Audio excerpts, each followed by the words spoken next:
આ વર્ષે પણ રામનવમીના દિવસે 6 એપ્રિલ 2025ના રોજ દિવ્ય અને ભવ્ય શોભાયાત્રા તમામ હિન્દુ સમાજ દ્વારા આયોજિત થવા જઈ રહી છે।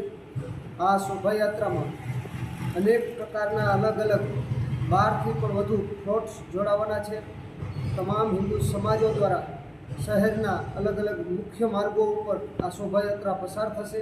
એ શોભાયાત્રાના રૂટ ઉપર દરેક સમાજ દ્વારા હિન્દુ સમાજ દ્વારા અનેક જગ્યાએ સ્ટેજ કરવામાં આવશે। આ શોભાયાત્રા દિવ્ય અને ભવ્ય થવાની છે। આ શોભાયાત્રાનો જે રૂટ છે એ સર્કિટ હાઉસથી શરૂ કરી અને બાપા સીતારામ નવા બસ સ્ટેન્ડ બાપા સીતારામ ચોક થઈ અને પાછા નગર દરવાજા અને રામમેલ મંદિર દરબાર ગઢે આ શોભાયાત્રા રાતના 12 વાગે પૂર્ણ થશે। શોભાયાત્રા શરૂ થવાનો જે સમય છે એ સર્કિટ હાઉસથી બપોર પછી 4 વાગ્યાનો રાખવામાં આવ્યો છે। આ શોભાયાત્રા દરમિયાન બીજા જે સ્કૂલના બાળકો જે જોડવાના છે, કેટલી સ્કૂલના બાળકો જોડવાના છે? આ શોભાયાત્રામાં આશરે 10થી વધુ સ્કૂલો પણ પોતાના ફ્લોટ ટેબલો સાથે જોડાવાની છે।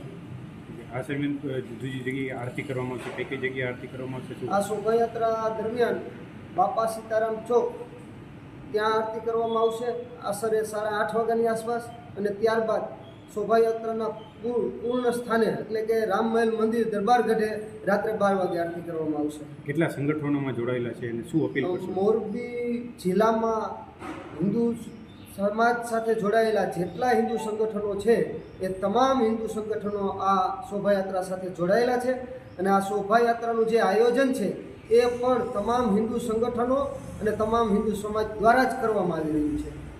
પ્લાસ્ટિક બાબતનો કંઈક મેસેજ હતો?